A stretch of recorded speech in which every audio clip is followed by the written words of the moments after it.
Welcome to On the Moneyline, a podcast by MMA Play 365. I'm Newsome, and I'm here to break down UFC Seattle, which goes down this weekend. It's good that the UFC are back on the road, going to different cities around the US. That's what it was like before COVID.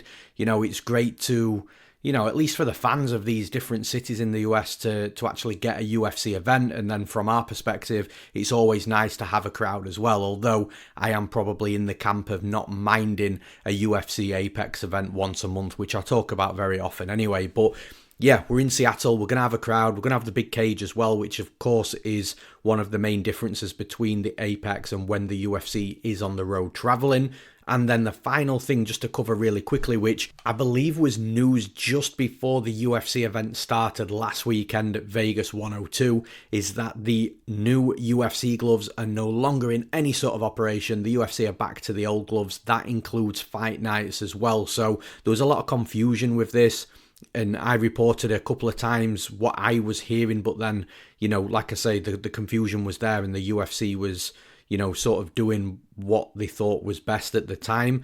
But initially I thought once Christmas was over, once 2024 was over, that the UFC were going to be using or going back to the old gloves full time. But then it turned out they were only doing that for the pay-per-view events, and the fight nights were using the new gloves. But I think that might have just been a stock issue, or at least that's what I'm assuming anyway, that the UFC had a load of stock that they just needed to clear first. So it's now going back to the old gloves full time for every event. So we're told from the last event anyway, so wouldn't be surprised if that changed. But based on that, we have to take into consideration and factor that into all fights moving forwards, because there was definitely a lower knockout rate with the new gloves.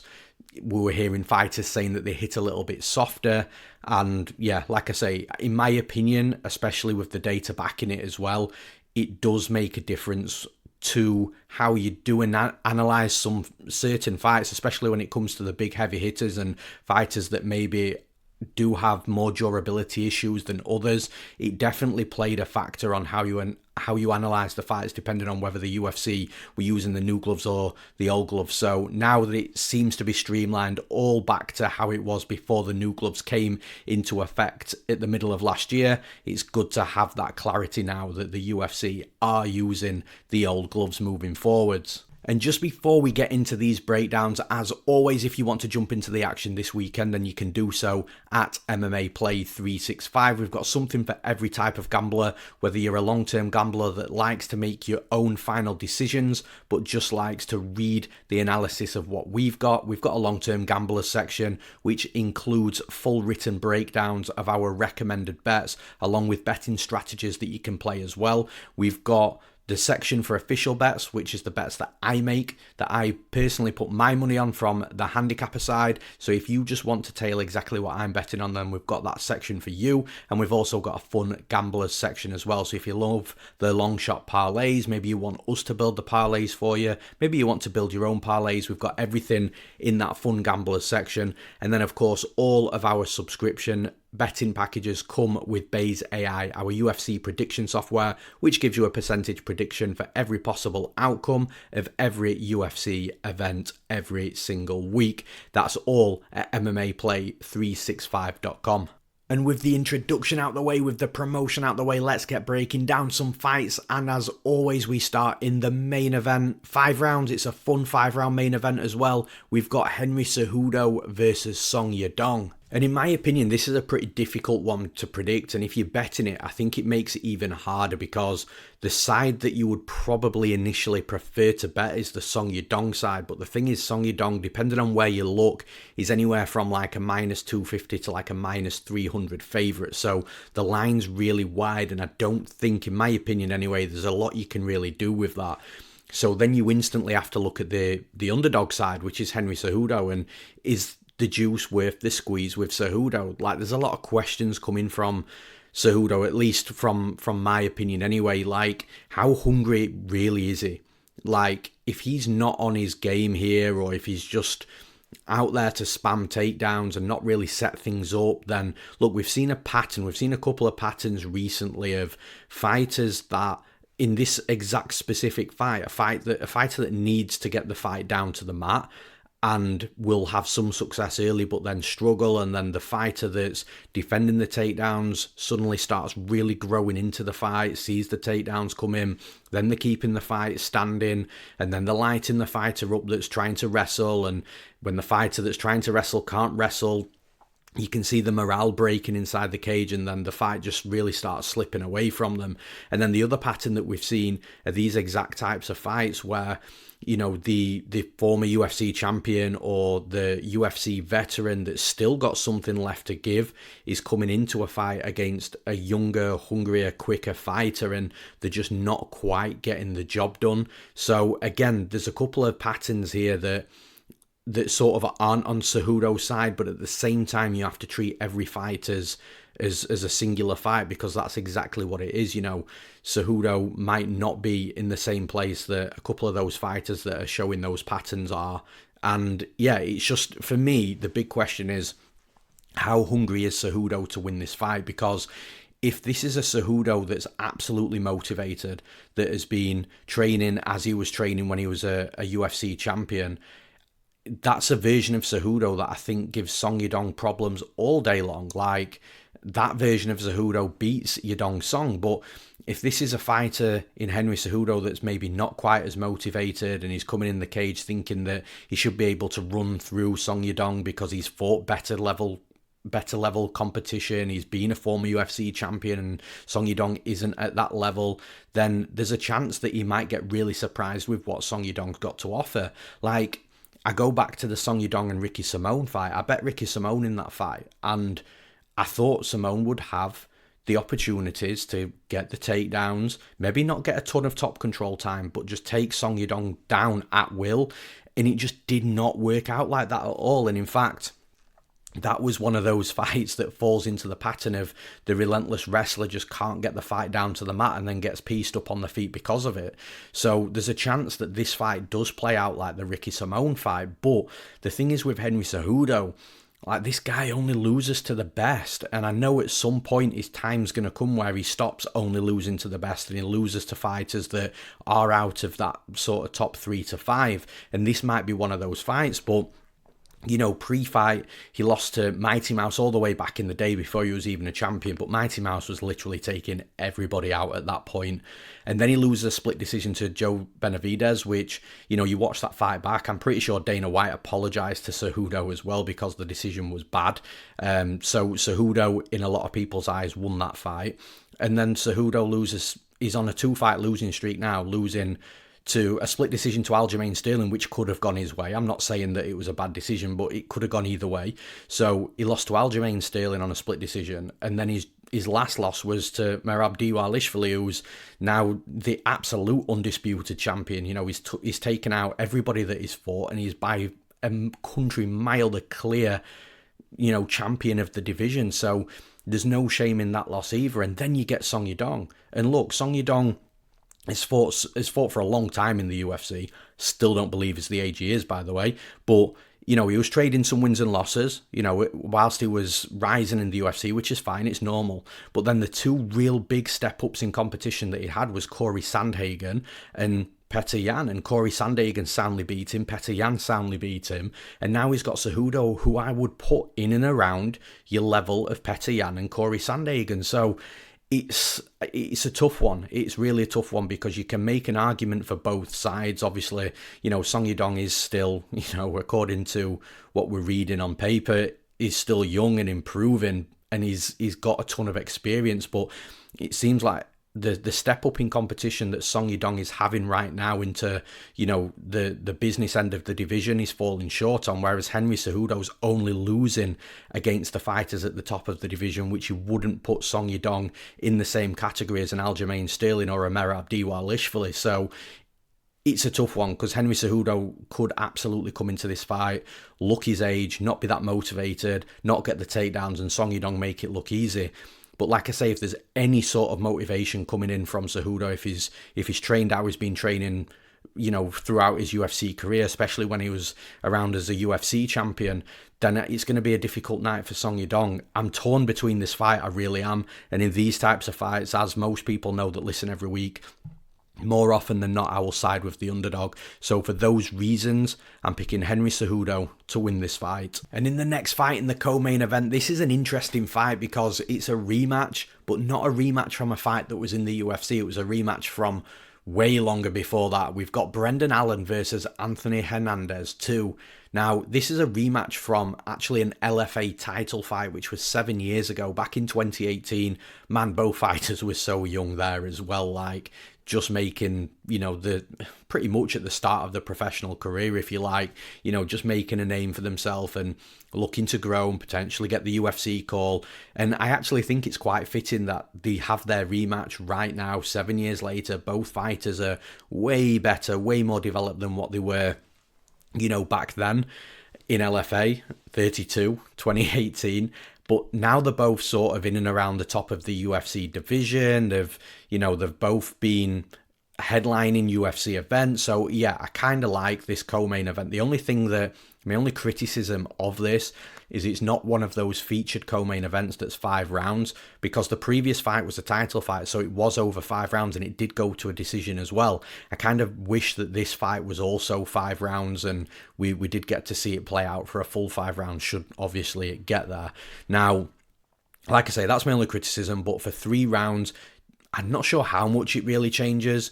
I think, in my opinion, the 3 rounds probably does favour Hernandez more than what 5 rounds would, just because, look, with Hernandez, I think that even though Brendan Allen's grown as a fighter and is a way better fighter than what he was back when he fought Hernandez the first time, at one point it looked like Brendan Allen completely surpassed Anthony Hernandez with the development that he's made. He'd become a better wrestler, a better grappler, even though the grappling was always predominantly his style, but the striking got really developed from Brendan Allen as well. And, you at one point, you wouldn't have put Anthony Hernandez in the same category as Brendan Allen within the UFC. But then Anthony Hernandez has come through this massive development phase where he's almost pretty much as close as what you're going to get to a Merab Dvalishvili in the UFC. He's got the pace, he's got the pressure, he's the relentless wrestling, but he's got the cardio to go with it too. And he can clearly do it for 5 rounds. So I think Anthony Hernandez is a real dark horse in the UFC in regards to how good he actually is and how much of a problem he's going to be for absolutely anybody. So now you've got this rematch, which, if this fight was a rematch, say maybe 3 years ago, I think Brendan Allen would have absolutely rolled all over him. But now Anthony Hernandez has had this developmental period where he's just looking like this crazy cardio freak that's got, 5 rounds of relentless wrestling in his gas tank. I just think he's going to be a nightmare for everybody. Now, when it comes to the striking here, I do think Brendan Allen's going to be the slightly better striker just because he's developed in that way. But Anthony Hernandez, I think this fight's going to be won and lost, on the ground with the wrestling and the grappling. And I think that the striking will play a factor, but it won't play a significant factor because it'll be Anthony Hernandez, in my opinion, that dictates where this fight goes and dictates, it'll be on him to decide where he wants to fight, is what I'm trying to say. And with Anthony Hernandez, as what we've seen recently, I think he's going to want the fight on the mat. I think he'll get hyped as well in regards to knowing that Brendan Allen is predominantly a grappler, so we'll want to beat him where Brendan Allen's predominantly best. So yeah, I think it's a fight that's going to be won and lost within the grappling. I think the wrestling on both sides, I don't think is like outstanding. Like, it's not a collegiate wrestling. It's not wrestling that you would be typically seen from a former collegiate wrestler in the UFC, again, is what I'm trying to say there. But I think Anthony Hernandez's wrestling is probably better than Brendan Allen's. That should allow him to get takedowns in this fight. The pace and the pressure, I think, will eventually start crushing Brendan Allen's gas tank. And again, he doesn't have a bad gas tank, but the pace and the pressure and the relentlessness that Hernandez comes into the cage with, I think is going to be enough for him to crush the cardio of a lot of fighters that he fights. So I think the fight will be super competitive. There'll be a lot of fun scrambles, a lot of fun grappling scenarios to watch play out early.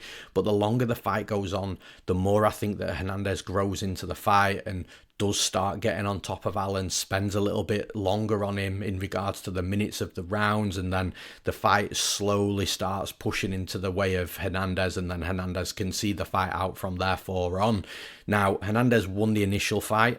He won the title from Brendan Allen back at LFA. I think that Hernandez is going to get the job done here. But the thing is, Hernandez, when I said the 3 and the 5 rounds, I think the 3 rounds is definitely favourable on Hernandez, because he'll go for 3 rounds no problem at all.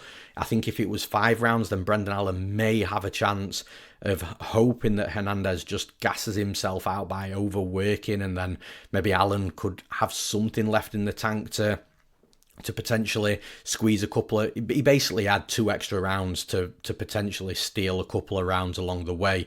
Whereas here, of a 3 rounds, I just don't see Brendan Allen winning 2 out of those 3 rounds unless he does take Hernandez out on the feet, drops him, club and sub type of thing, I'm not sure. But I think that the trajectory that Anthony Hernandez is on is a potential title path trajectory, and I think Brendan Allen is just the next stage within that rise up to the top for Hernandez. So for those reasons, I'm picking Anthony Hernandez to win this fight. And in the next fight, we've got Rob Font versus Gene Matsumoto. Now this fight, just like a lot of these fights on this card, by the way, the card overall has been quite a mess in regards to fighters pulling out, and then rather than the UFC getting individual opponents in, they've been cancelling a lot of fights straight up. But then at some point last week, they introduced like 2 or 3 random new fights with 2 new opponents for each of those fights. So yeah, the card's been chopped and changed so many times. Now, the story for this fight is Rob Font was supposed to fight Dominic Cruz. Apparently, it was going to be Dominic Cruz's retirement fight, but Dominic Cruz pulled out of the fight, injured, and has retired subsequently. And then what the UFC have done is they brought in Gene Matsumoto, who was supposed to fight, I believe, Chris Gutierrez on a card in March. So they've took Matsumoto from that fight, bumped him up to this fight. So again, it is going to be short notice for Matsumoto, but he was already in camp anyway. It's not as if he's coming off the couch. So I don't specifically worry about that. And from Rob Font's perspective, it's a completely different opponent that he's got in Gene Matsumoto compared to Dominic Cruz. Like, Dominic Cruz, of course, is Dominic Cruz, former UFC champion, a former elite level fighter, but a fighter that at this point in his career is absolutely beatable. But now he's got a Gene Matsumoto who's 25 years old. He's looking like a killer on the feet. He's 16-0, unbeaten, really good record, looks the part. So I think from Rob Font's perspective, although he's got a fighter that may be a few weeks short of a fight camp by the time he fights, is a fighter that's actually way more game and way more dangerous at this point in his career than what his previous opponent was. So there's pros and cons both sides for this short notice fight, but pretty much what I've just said there. Look, Gene Matsumoto, he didn't have a good first round against Dan Argueta on his UFC debut, and then Brad Katona, there was a few people scoring that fight for Brad Katona. It was 29-28, he'd got taken down 3 times as well, and again, in my opinion, there's a massive difference between Brad Katona and a Dan Argueta compared to a Rob Font, who's been around the top of the division for a long time. But the thing is, Matsumoto was in 2 fights there where both opponents absolutely wanted him on the mat because he's that good as a striker. Dan Argueta was relentless with the wrestling. Gene Matsumoto's cardio held up really well in that fight as well, because it was Argueta that got tired from the relentless wrestling, not Matsumoto having to defend the relentless wrestling. So we know he's got a good cardio. We know he's game from defending takedowns and getting back up to his feet specifically. So he's going to be a problem from that perspective. And then Brad Katona got him down 3 times as well. So again, he's fighting another opponent that wants him on the mat, that doesn't want to stand with him. Now, Rob Font might have this same game plan. Rob Font might come in there. He can wrestle and he can grapple. But the thing is, I feel like because Rob Font is definitely predominantly a striker, if he's wrestling and grappling Matsumoto, I do think he could secure a couple of takedowns. But the thing is with Matsumoto, he's got a really good get-up game, so I don't think Rob Font will control him for long on the mat. So if Matsumoto gets back up to his feet and Rob Font's game plan is to wrestle and grapple him, then he's going to have to keep going back to the wrestling, and I'm just not sure his cardio is going to allow him to do that. And if he does, he'll tire himself out, and then eventually the takedowns will completely be nullified by Matsumoto, and then Matsumoto will just piece a tired Rob Font up on the feet. But if Rob Font does come into this fight and looks to strike, I think that's his best chance to win the fight. It's just, like I say, Rob Font's getting up there in age. He's been in some wars. He's been hurt a couple of times as well. And against a young, hungry 25-year-old that's, 16-0, unbeaten, developing from fight to fight, I just think that Matsumoto is going to be a little bit quicker. He's going to have a little bit more sting on his punches. And although Rob Font will have some success on the feet against him, I think in a straight 15-minute kickboxing fight, Rob Font gets beat here. So this is what I mean. I think that although Rob Font will make this fight competitive, I don't expect Matsumoto to absolutely whitewash him.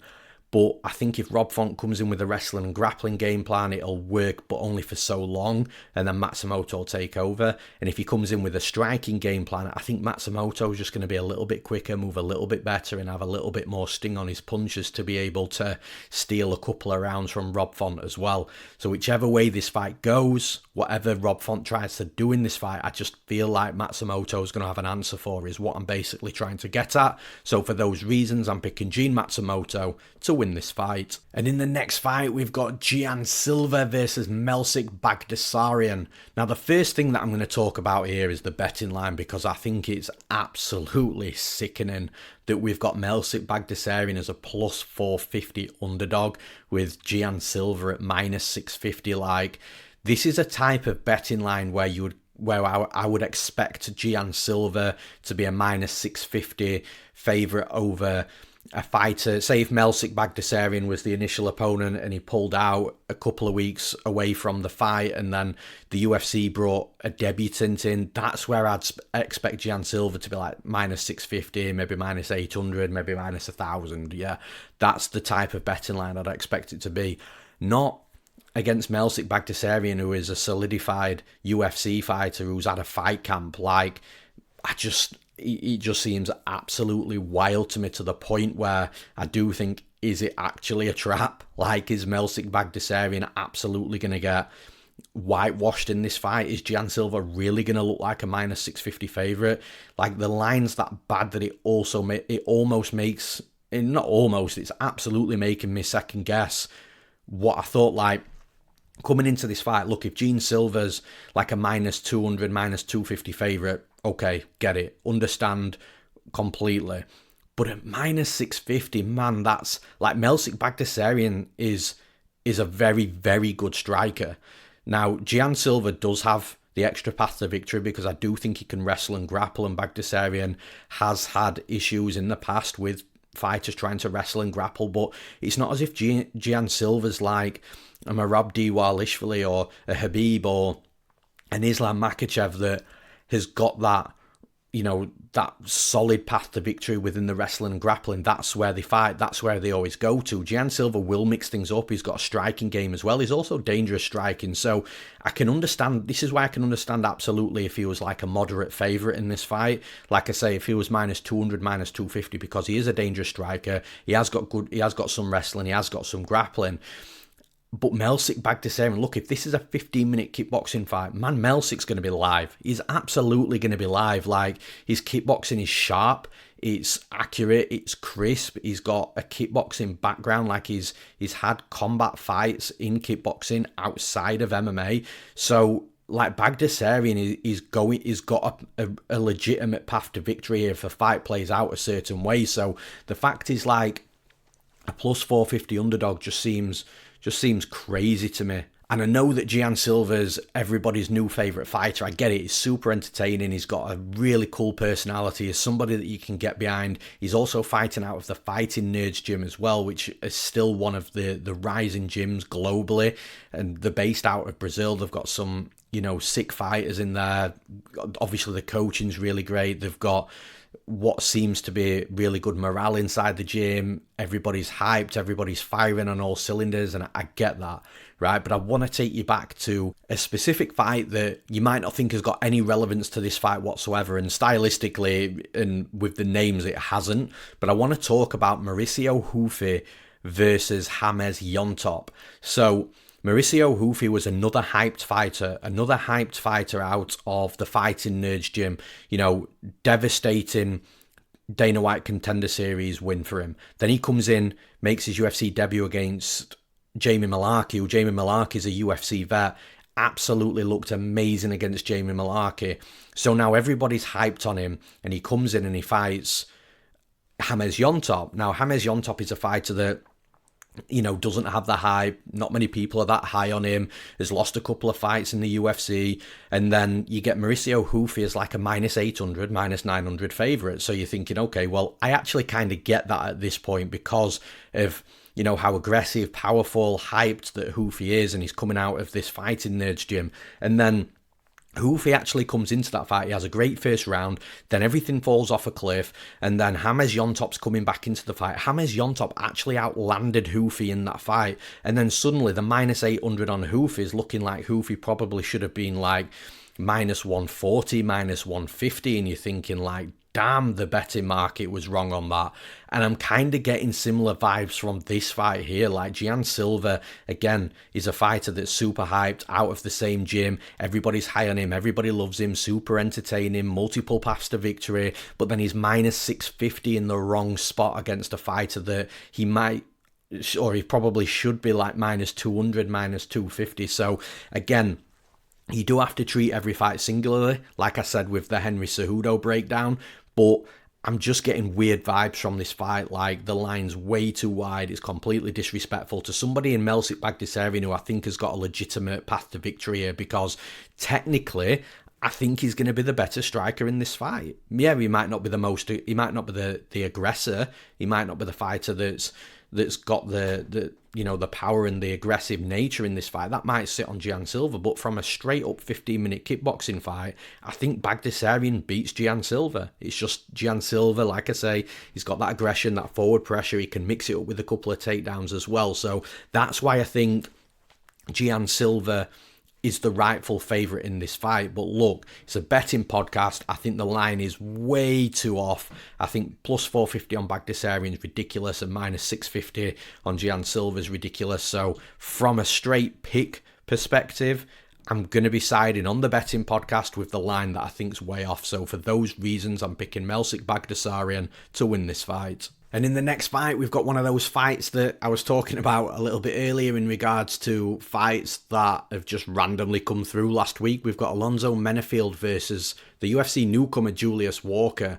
Now, watching tape on Julius Walker, I'm intrigued to see how he performs at this level, because he's had fights where he looks like he shouldn't be where he is in regards to on the regionals. He should be somewhere higher, which is obviously, you know, he's got his call up to the UFC. But then in other fights, you can see that he is still definitely developing as a fighter. But I believe he's come down from heavyweight as well. Not for this fight, but a couple of fights ago, he used to be a heavyweight and he's shredded a load of weight, and now he's at light heavyweight. So he has made some decisions in regards to his MMA career that look to have definitely bettered him. So he's clearly on a path where he is developing, he is getting better, but I do think that he's one for maybe 18, 24 months time, and it'll be interesting to see what he does in the UFC from now until that time. I would imagine that Walker's going to be one of these fighters that will probably get a couple of wins, and then he'll step up competition and maybe take a couple of losses, and then maybe trade wins and losses, which is natural for most fighters when they come into the UFC. Still, I don't want to say somewhat green, but still definitely developing as a fighter. But then you've got Alonzo Menifield on the other side that has been in the UFC for quite a while now, has fought some really good fighters, and, you know, he's took his losses. And you kind of look at Alonzo Menifield and think, well, look, if Alonzo Menifield is ever going to, you know, make that break into, you know, the sort of the upper end of the division, then again, he's exactly what I've just described with Walker. He's took a couple, he's had a couple of wins, Alonzo Menifield has, and then he stepped up in competition and he's lost a couple of those fights. Then he's traded wins and losses. It's exactly what I've just said with Walker. So I feel like Menifield's sort of over that development in regards to developing and improving as a very young fighter. And now it's time for Menifield to either sink or swim in the UFC, and we'll see what happens. But what I'm basically trying to say is Menifield is where Walker's probably going to be. Menifield right now is where Walker's probably going to be in a couple of years, which does make me think that Menifield is going to have the experience and the skill set to be able to beat a Julius Walker right now. But I don't think it's going to do any harm to Julius Walker to take this fight, because I think he's going to give a little bit of a good account of himself. I don't think it's going to be Menifield goes in there and runs through him. I don't think it's going to be Menifield goes in there, lands one punch on him and sparks him clean out. I think that Walker is going to have a round or two at least here where he's going to be able to give a good account of himself, that he's going to be able to show off a skill set, and he's going to make Menifield work. But I just think Menifield is a little bit better than him right now in regards to, where he is in his all-round game. From a striking perspective, I think he's a bit better. I think he's going to be more physical inside the cage. Both fighters seem to always fall into these clinch positions, and I think Menifield's going to be a little bit too physical for Walker at this stage as well, and then crafty inside the clinch, landing the short shots. And then if the fight does go to the floor, again, I think Menifield is probably the better grappler at this point as well. So I think that, like I say, I think it's a fight that Walker's going to lose, but I think it's a fight where Walker is going to really appreciate this fight in a couple of years' time, because I think he'll be able to take a lot from a loss. Unless Menifield does come out there and spark him out in one punch, then obviously he's not going to take a lot from that. But with the way I see the fight playing out, I think we're going to see, a mixed martial arts fight. We might see the fight hit the mat a couple of times, but on the feet, I think we're going to see striking exchanges, clinch exchanges. We're going to see a little bit of everything. And I think Walker's going to be able to take a lot away from this fight. But like I say, from a pick and a prediction perspective, I do think Menifield is just that bit better than Walker right now, and is probably a couple of years, further forward. Walker will be on that similar path, but Menifield's just that little bit in front of him right now. For those reasons, I'm picking Alonzo Menifield to win this fight. And in the next fight, we've got Fili versus Costa. And I'm pretty sure this was one of those fights that got announced late last week as well. I could be wrong. I've started to lose track with the fights that are coming in, the incoming and outgoing fights of this card. It's just been crazy. But yeah, look, we've got Fili versus Costa. And it's a fight that I think is very smart matchmaking, because the UFC is going to find out where both fighters are at. Like, Fili's been around the UFC for years and years. He made his UFC debut all the way back in 2013. So he's been fighting for the UFC for 12 years. I'm not going to count the amount of fights he's had. It's probably in and around, maybe 15, 20 fights in the UFC. So look, Fili's been a staple of the UFC, and a fighter that, even though he's been fighting for the UFC that long, he's still only 34 years old. And again, 34 years old, 5 or 6 years ago is past your prime, but I kind of feel like UFC fighters' prime is getting, is hitting the later ages. So I think by 32 to 34, a lot of fighters are still in the prime. Now, I don't think that Fili is showing any signs of decline. Now, his last fight wasn't the best look. Like, he fought Cub Swanson and it was a close split decision. I actually had 4.5 units on Fili at like minus 220 or something like that. So, obviously a terrible bet. And I actually thought that Cub Swanson was going to nick the fight on the split decision as well. So, kind of happy, well, not kind of, very happy that Fili did end up getting the nod there. But I think if I'd have bet Cub Swanson at like plus 180, plus 190 or whatever it was, I think I'd have been pretty pissed off with that split decision. So actually one that went for me, which again, not a lot of people really talk about the ones that go for you. You only really remember the ones that go against you. So look, The thing is with Cub Swanson, though, Cub Swanson went into another fight after that and subsequently looked really good. So I don't know whether Cub Swanson's sort of having a late resurgence in his career, but it's not as if Cub Swanson was like dead and buried and somehow nearly managed to beat Fili. Like, Cub Swanson's still got something about him. He's still a savvy veteran. But this is what Costa isn't. So Costa isn't this savvy veteran that's been around the UFC for years. He's a fighter that is coming, he's sort of coming into the UFC and, kind of developing himself and looking to see where he can go. And this is why I kind of think it's a smart fight from the UFC, because they're going to find out here whether Costa is a fighter that is going to develop into a fighter that's going to have a long future with the UFC, or whether Costa probably isn't going to have that long future and Fili still has something left. So it's a really intriguing fight. But you look at like Costa, for example, he lost against Thiago Moises on his UFC debut. You can't really hold that against him. Like, it's a tough UFC debut. He lost against Steve Garcia. Now, Steve Garcia's on a crazy, massive win streak at the minute and looking really great. But I kind of feel that, look, I think it was this card where Steve Garcia was supposed to fight Barboza. And I was going to bet Barboza in this fight because I think that win streak's coming to an end very soon. But Costa still had moments in that first round against Garcia, and then Garcia melted him afterwards. Then Costa beat Shaylan Nerdenbecker in his last fight. Nerdenbecker was doing okay in that fight as well, very competitive. And there's just a stark difference in quality, in my opinion, because the other win that Costa had is Austin Lingo. So Costa's beating guys like Austin Lingo and Shaylan Nerdenbecker, and they're just not in the same conversation as an Andre Fili. Andre Fili, on the other hand, he's losing fights to Dan Ige, to Nathaniel Wood, to Joe Anderson Brito, to Bryce Mitchell, guys at the top of the division, which is definitely where Costa isn't. So it's one of these fights where I think that we've got sort of UFC veteran versus up-and-comer prospect, but I kind of feel that Fili's just operating on maybe just a slight level above Costa at this point, to the point where it's going to be competitive and Costa's going to have moments in this fight, but I kind of feel that Fili's going to be able to mix things up a little bit better. He'll level change. He's got an underrated wrestling game and a grappling game.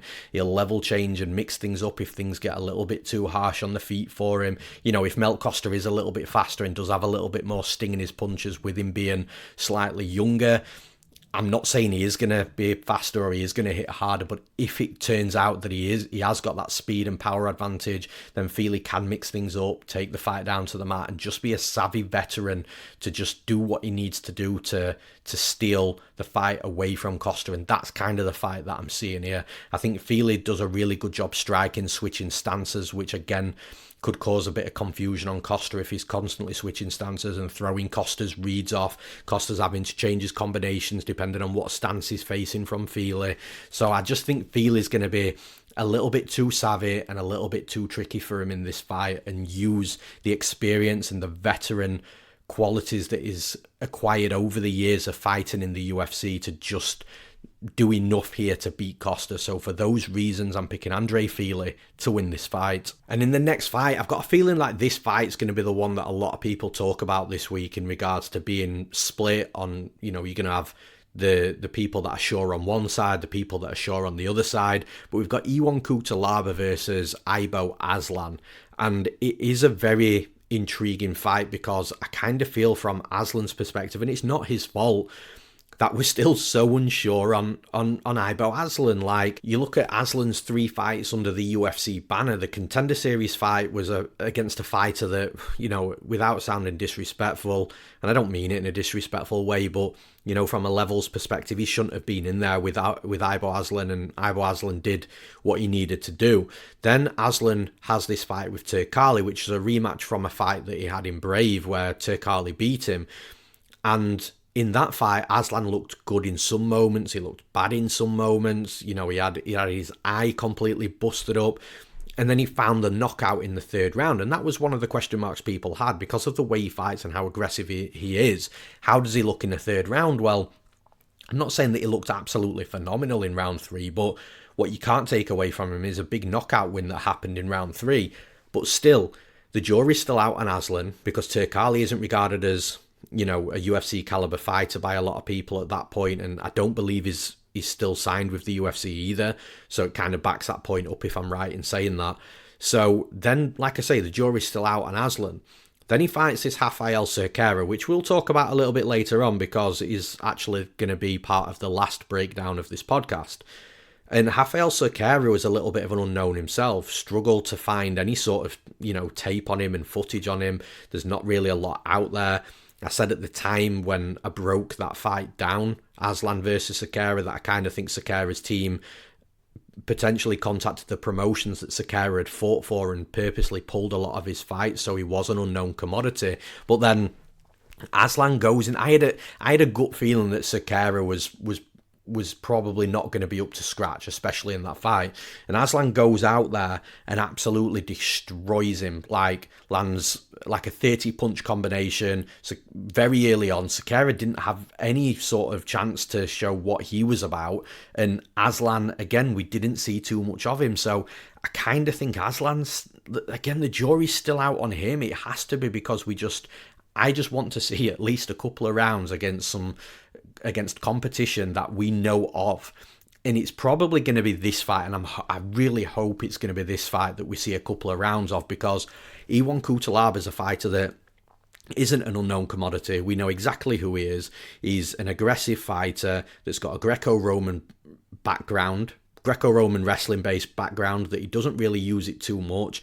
But he's aggressive, he comes forward, he'll swing bombs, he's super entertaining, he's a UFC veteran, he's been around for years. We know what Cutelaba's like. So I'm praying here that we get a couple of rounds, because whether Cutelaba knocks Ibo Aslan out early in round one, or whether Aslan knocks Cutelaba out early in round one, we're still not going to know what we need to know about, what we want to know about Ibo Aslan. So I'm hoping we get a couple of rounds of this, but it's a big test for Aslan, because Ion Cutelaba is not Aslan's Dana White Contender Series opponent.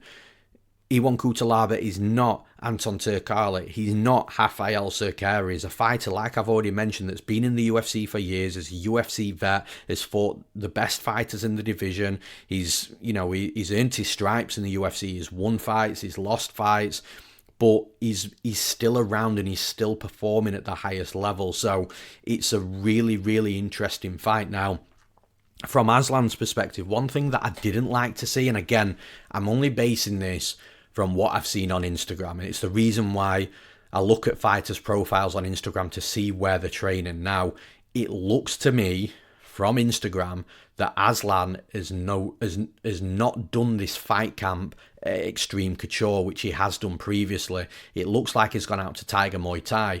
First things first, I don't like that move away from Extreme Couture, because I think Extreme Couture was a really good home for someone like Aslan, because you've got high-level training partners, you've got training partners around your sort of weight, you're learning the wrestling and grappling aspect of Extreme Couture, which is a very wrestling-heavy gym, which from Aslan's striking perspective, yeah, he's super dangerous and he's got power and he's fast, that's great.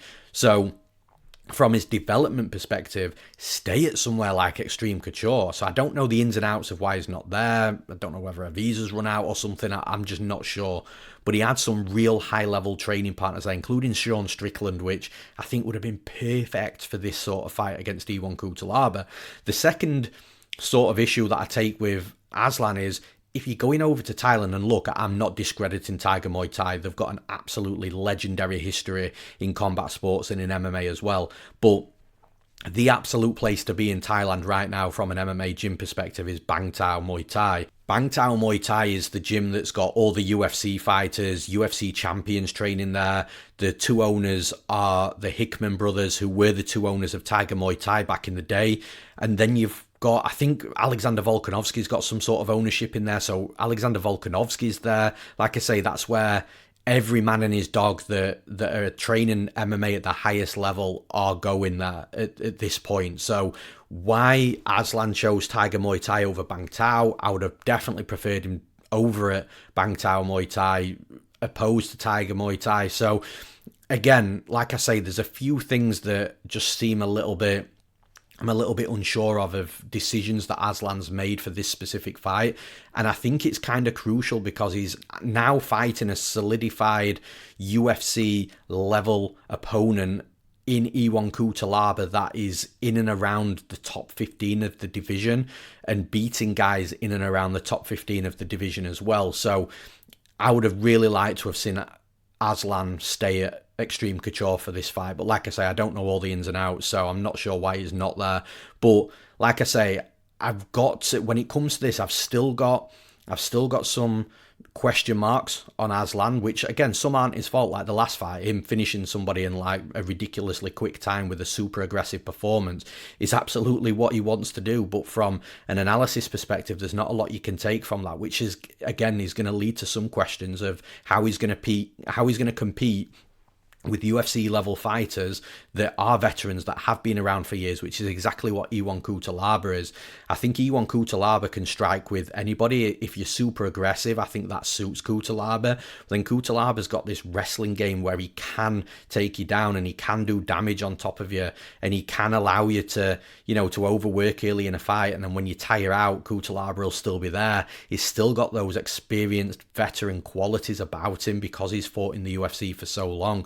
So when you get a fight where I've got some question marks over one side but no question marks over another side, and that fighter's still, in my opinion, in his prime and is still competing at the highest level in the UFC, I'm going to be siding with that side.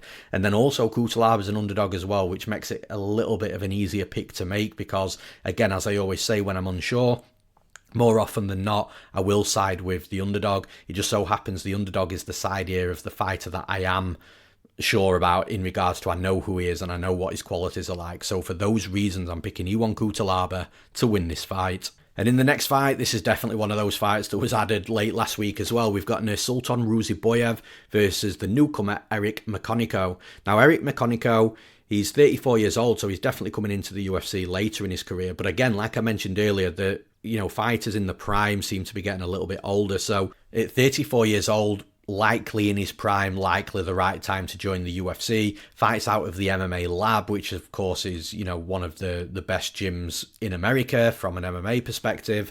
So yeah, Eric McConico, he looks like he's got an all-round style. He's definitely built, he looks physical, and he'll come forwards, he'll land hard punches, and he'll mix some wrestling and grappling in as well. The thing is, he can also be got at everywhere. So although he's very well-rounded and he's good everywhere, defensively he can be got at everywhere. And I'm really unsure of how he's going to perform in the UFC and where his ceiling especially is going to be at, because he needs to be at his best right now. So I just don't think that he's got maybe 2 to 3 years of development from right now in the UFC. So in regards to the ceiling, not too sure, but it kind of doesn't matter for this specific fight because we are talking about the here and now, not in the future. But when it comes to Nursulton Ruziboev, he's a fighter that I think has fought and beaten better fighters in the UFC than Eric McConico. So Ruziboev, it's clear why he's a big favourite. I think he's like minus 300, minus 400 the last time I looked. So it's clear that he's a clear favourite, if that makes sense. And Ruziboev's tall, he's long, he's got deceptive power, and he's got a really tricky grappling game. The way I could see Eric McConico winning this fight, if he was to win, potentially take Ruziboev down and allow Ruziboev to play guard a little bit, because that, in my opinion, is one of Ruziboev's weaknesses. Well, I wouldn't say weakness, but he does make some questionable decisions when he's taken down, because he's had submissions outside of the UFC, Kimuras, I believe, and throwing his legs up and looking for arm bars and triangles. So he does play guard a little bit. So maybe if McConico can get his wrestling going, take Ruziboev down, and maybe allow Ruziboev to be throwing up all these submissions, be super careful, but keep on top of him, run the clock down, do what you need to do. That's a path to victory for McConico. But I just think Ruziboev, again, is from an experience perspective, he's fought, like I say, the key thing is he's fought and beaten better quality fighters than McConico. McConico, short notice UFC debuts don't always work out.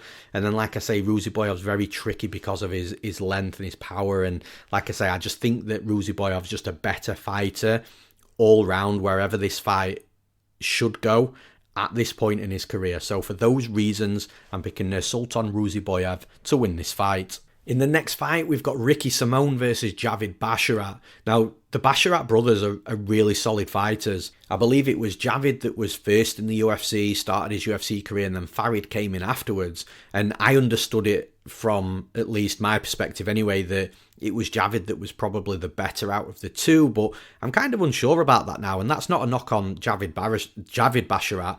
Like, Farid has just come really, really good. And the thing is with Javid, he had this sort of unbeaten type of aura about him, but then in his last two fights, he had the no contest against Victor Henry with the low blow. That fight was, super competitive up until the time of the low blow. And then in his last fight, he lost unanimously against Ayman Zahabi, which was a real surprise. But in all fairness to Ayman Zahabi, he looks to have turned a corner and suddenly developed out of nowhere and looking decent as well. So, with Javid Basharat, he's no longer unbeaten. Again, that can be a blessing in disguise sometimes because he's felt that loss. He knows what to do now not to have that loss again. But I still think that Javid Basharat is a really solid fighter and he's going to be really difficult to beat because he's so good everywhere, but more importantly, he's so good defensively everywhere as well. Now, in comes Ricky Simón. Now, Ricky Simón, part of you can give him a pass for the last fight against Vinicius Oliveira because Vinicius Oliveira is a fighter that's now surging. He's come out now. He's just beaten Said Nurmagomedov in Saudi Arabia as well, which is a surprise. I had money on Said Nurmagomedov. I thought Nurmagomedov, it was a good fight for him, but look, Vinicius Oliveira has come out now. He's surging. People know about him. He's just scalped a really big name. So actually, that loss for Ricky Simón is a loss that's very quickly aged really well for him, if that makes sense. But the other side of the coin is, what I didn't like to see from Ricky Simón is Ricky Simón looked defeated from the first couple of minutes of that fight. So it's not as if Simón had this hunger and this fire and desire to just go. And, he just came up short because Oliveira was defending the takedowns and was then able to light him up on the feet. It wasn't like that. Simón just looked completely deflated and beaten very early in this fight, in that fight, which definitely throws out some red flags from my perspective, because what happens if he comes in this fight and he's not able to take Basharat down? One of the things that I've just said with Basharat, is so good defensively everywhere. That includes takedown defense and a get-up game. The Basharat brothers are very difficult to take down and very difficult to keep down, and that's Ricky Simón's game. Ricky Simón needs to be constantly taking you down. He doesn't spend too much time on top. Opponents can get back up to the feet, but it's the rinse and repeat of the wrestling. But in between that, how does your opponent react? I don't think Javid Basharat is going to be the type of fighter that's going to hesitate striking because he's worried about the takedowns coming in. I think he'll deal with the takedowns coming in, keep the fight standing, or if he does get taken down, stand back up, separate into space in the open cage, and then continue to start landing the punches. And then Simón's going to look for a way in again to try and shoot a takedown. But like I say, if this was Simón of 3 years ago, I would have given him a really good chance of winning this fight. But like I say, I didn't like how defeated and deflated he was very quickly in his last fight. And I'm just wondering whether his style is just going to get nullified against certain opponents. And I kind of think Basharat is one of those certain opponents because, like I said, for the third time now, he's so good defensively everywhere. So what I see happening in this fight, Basharat doing well on the feet, being safe but landing his punches, looking like he's putting a clinic on. Then the takedown and the wrestling game starts from Simón. He might get one or two very quickly early on, but I think Basharat will get back up to his feet, separate, land some good strikes. Simón will shoot in again. Probably this time it'll be defended, but then the fight will be pushed back so Basharat's back's against the cage. Simón will be trying to chain wrestle, trying to get him down, working hard, but Basharat will keep the fight standing this time. Then he exits out in space, then he lands some good shots, then the takedown comes in again from Simón. And what I think the fight's going to end up looking like, the longer it goes on, is Simón closing the distance and shooting takedowns, but not really doing anything with it, and the significant moments being from Basharat striking on the feet or out in open space, in the in-between moments of Simón shooting takedowns and trying to take him down. And that type of fight is going to land Javid Basharat with, a 29-28 or 30-27 win on the scorecards, in my opinion. So for those reasons, I'm picking Javid Basharat to win this fight. And in the next fight, we've got Nick Klein versus Mansur Abdul-Malik. Now, Nick Klein making his UFC debut. Mansur Abdul-Malik is a huge favourite, like minus 600 here. And to be honest with you, I do understand it. Like Nick Klein, when you watch his fights not in chronological order, like when I watched his Dana White Contender Series fight first, and I thought, damn, this guy's good. Like solid wrestling, knew what game plan he needed to go to, executed it straight away, looked great grappling, scrambling, got the finish in round one. I thought, this guy's good. Like, why is Abdul-Malik a minus 600 favourite? But then I watched his previous two fights. Now, his previous two fights painted a completely different story. Previous two fights, it showed that he can be put on the back foot quite easily. He allows pressure on him, or at least, well, maybe not allows pressure, but pressure can be put on him to put him on the back foot. He can also be susceptible to being taken down as well. And on the flip side, when the pressure is coming at him, he will shoot takedowns, but they're not too convincing. And if he fails on them, he then starts shooting from a little bit further out. So he's not shooting takedowns on the back foot, but then shooting takedowns from further out creates a bigger distance, easier to defend. And then from a clinch perspective, he can end up in the clinch positions, and he just doesn't look too physical more often than not inside the clinch either. So now I'm thinking, okay, well, now I get why Abdul-Malik is a minus 600 favourite, because Malik is definitely a forward pressure fighter. He'll throw bombs on you to put you on the back foot. Nick Klein's shown that he'll go on the back foot.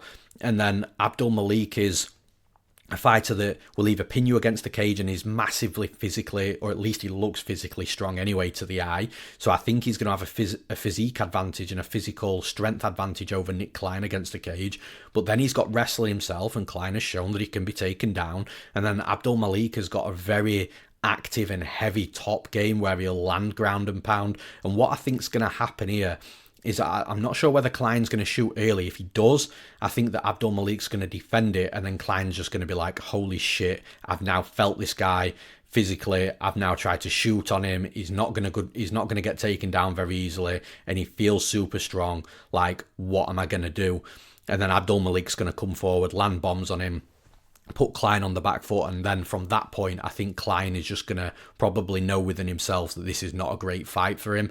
I kind of think that it's going to be that fight that takes place, because for Nick Klein to win, I think he's got to get takedowns on Abdul-Malik, and I just don't think they're going to be there because of the style of fight that I think we're going to see here, with the forward pressure being from Abdul-Malik. So yeah, I kind of feel like there is a high possibility of Abdul-Malik looking like a minus 600 favourite, looking rightfully a very big favourite in this fight, because where Nick Klein's good, I think Abdul-Malik is going to be A, better, B, more physical, and C, just have the answers there for the offensive game of Nick Klein, which is then just going to put Klein on the back foot and allow Abdul-Malik to work into the fight and land what he needs to land. So for those reasons, I'm picking Mansur Abdul-Malik to win this fight. And in the next fight, the final breakdown of the podcast, we've got Modestas Bukauskas versus Raffael Cerqueira. Now, I mentioned Raffael Cerqueira earlier on with the Ibo Aslan and E1 Cutelaba breakdown. And again, it's going to be another tough breakdown for Raffael Cerqueira, because we just don't know enough about him. Like, before the Aslan fight, I was saying on the podcast, look, I've seen minor highlight videos. I've seen one fight from years ago where he was fighting somebody that probably shouldn't have even been in the cage with him from a levels perspective, and there's just nothing out there that we can take away and be confident of what he's going to be like as a fighter, and especially at this level in the UFC.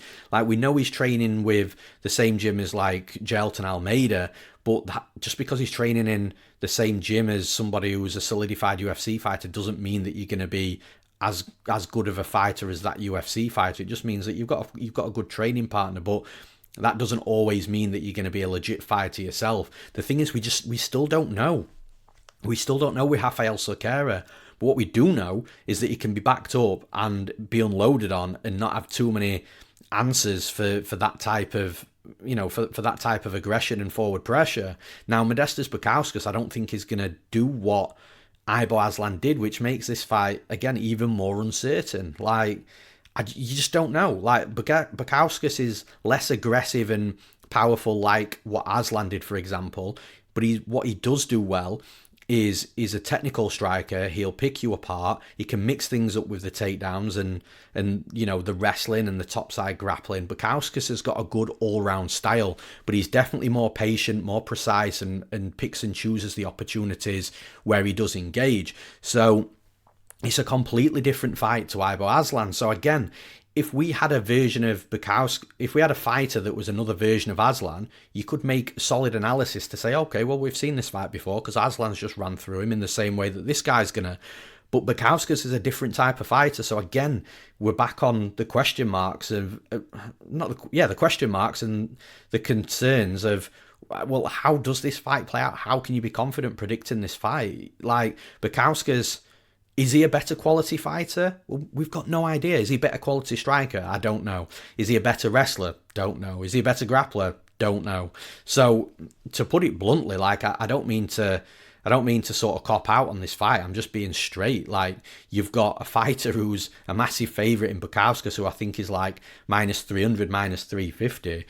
Like, if I was betting on this fight, if you're forcing me to put money on this fight, well, I'm taking the chance on the big underdog in Cerqueira because he might be able to have the answers for Bukauskas. Like, I'm not gonna play a fight that's completely unknown, and I'm also not gonna play a massive favourite that's completely unknown in a fight that's completely unknown either. So yeah, like I say, I don't mean to cop out here, but I just don't know. If this was another aggressive power puncher against Cerqueira, you can use that Ibo Aslan fight as a standpoint of, right, we've just seen this happen, they've got a possibility of happening again. But Bukauskas is a completely different fighter, operates in a completely different way. In Cerqueira, we still don't know enough about him. There's still not enough tape out there.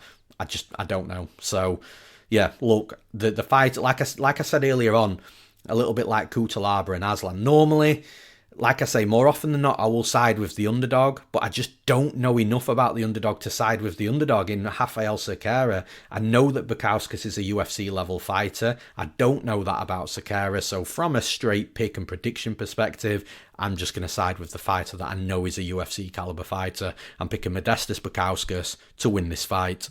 And that's all for UFC Seattle. Thank you all, as always, for tuning in. Thank you for listening. If you're listening on one of the podcast platforms like Spotify, Amazon Music, Apple Music, or anything else, you can, of course, come over to our YouTube channel, which is youtube.com/MMA Play 365.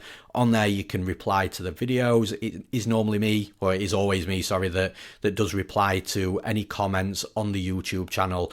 And I do try and get back to everybody. If, like I say, you want to have a natural conversation, tell me where we agree, tell me where we disagree, tell me who you're betting on, anything that you want to say, anything that you want to have a chat about, then drop a comment on the YouTube channel. And of course, while you're there, please hit the subscribe button as well, because it doesn't cost you anything. You'll get emailed when a new video is uploaded, a new breakdown video is uploaded. And like I say, the main thing is it doesn't cost you a penny to do that, but it does really help and support the YouTube channel for us. And of course, the comment section on the YouTube channel, on the YouTube videos, does help YouTube's algorithm as well, starts pushing it out to more people. So again, that really helps also. And finally, one last time, if you're wanting to jump into the action this weekend, then make sure you do so at MMA Play 365. We've got something for every type of gambler. We've got AI with our Bayes AI UFC prediction software, and all our packages are super affordable because our ethos here is to keep the package price down so you can make your money back on the money that you've spent on the service and the subscription as quickly as possible, so then you can start profiting on top of your bets as well. That's all at MMAplay365.com. I'm Newsome. Thanks for listening. I'll see you again next week.